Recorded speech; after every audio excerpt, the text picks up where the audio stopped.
Hello, Morongo Basin, and listeners around the world online at Z107.7fm.com. This is your Z107.7 local news for Saturday, March 23rd, 2024.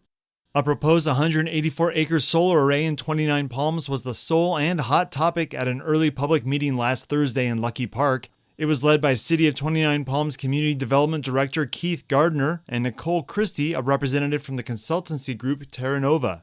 They presented some findings from their initial study, concluding that the project would have no impact on agriculture and forest resources, mineral resources, or wildfires, and less than significant impacts in areas like energy, hazardous materials, noise, traffic, and recreation. Although the project is in early planning, around 50 people showed up to Patriotic Hall at Lucky Park to give public comment. Resident Peter Lang lives near the proposed project and talked about the beauty he finds on Samarkand Drive near his home that sits adjacent to the acreage that will have the solar panels installed on it, activity he says goes directly against city code. When I bought the house 5 years ago, we knew that the area E-Group is trying to change forever was zoned residential. That's very much factored into our purchase decision. The city's development code 19.18.030 bans utility-scale solar facilities. Lang read from the town code, which mentions the potential negative effects of solar facilities, mainly to areas like the tourist industry, the aesthetics of the desert vistas, along with the potentially adverse effect on property values and the overall quality of life for those like Lang who may have to live next to one, an evaluation he agrees with. No way could I have written that better. They nailed it. You nailed it.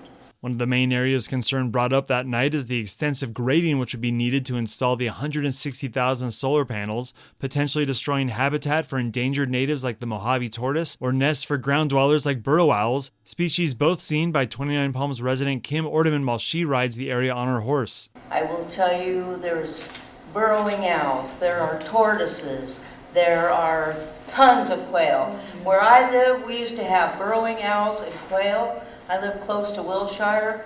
They're all gone. They're all gone. I ride up in the hills. They're all gone. Alongside animals that could be displaced, extensive grading and native plant removal destroys the topsoil and the mycological networks that exist just below it. And I'd be very concerned about the environmental impacts of all that dirt and all that sort of loose topsoil, the lost topsoil, and where all that dirt and sand and dust is going to go is when the wind blows out of the west, it's heading right over 29 Palms.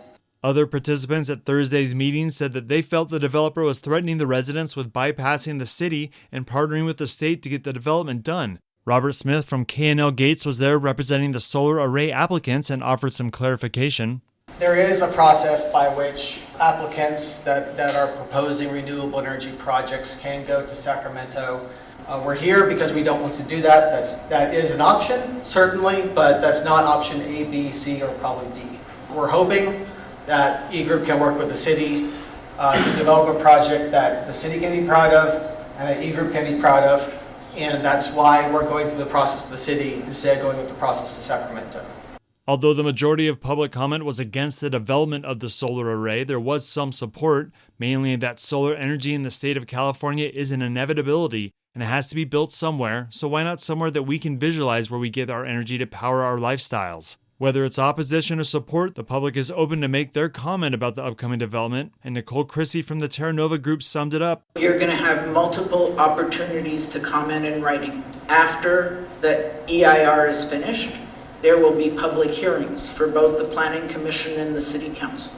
I encourage everybody here to participate in that process. And the city will have multiple opportunities for you to keep making your opinions known. We'll have more background information and ways to add your public comment at this story on our website, Z107.7fm.com.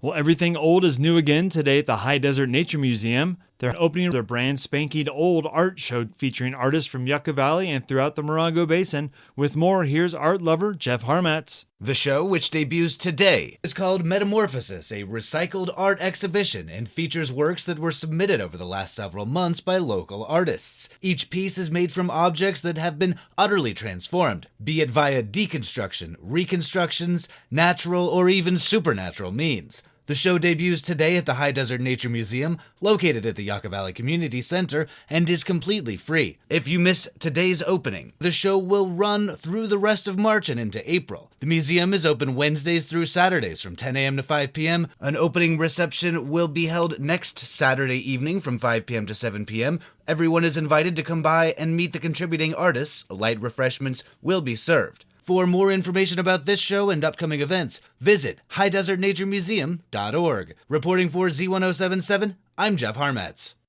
Aircrafts of different eras will be on display tomorrow at the Yucca Valley Airport from 10 a.m. to noon. It's fun for the whole family. Local pilots will be on hand to answer questions and give tours of the airplanes and their cockpits. You can park in the Copper Room parking lot at 57360 Aviation Drive. That's airplane tours at the Yucca Valley Airport tomorrow from 10 a.m. to noon.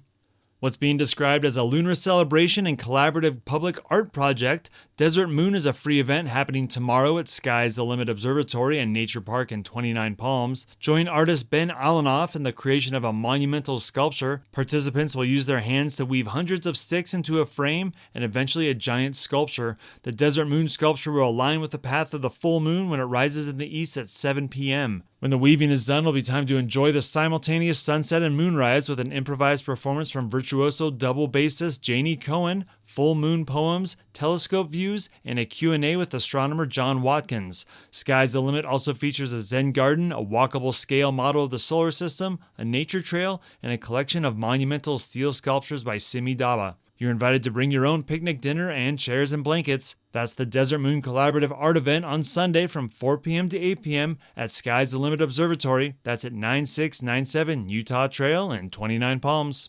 Adding native plants to your landscape offers a world of benefits other than natural water conservation and drought tolerance. When you pick up native plant specimens, you'll bring home plants with natural immunity to local pests and the ability to thrive in the desert's nutrient-poor soil. Reporter Mike Lipsitz joins us with info on how to bring home native plants this Sunday. The Joshua Basin Water District and Joshua Tree National Park Spring Native Plant Sale is Sunday, March 24th from 1 to 3 p.m.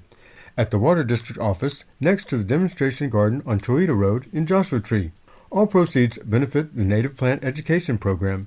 Cash or local checks only, please. The Native Plant Sale features true natives, including desert willow and milkweed, bladderpod, paper bag bush and creosote, Mojave yucca, and many others.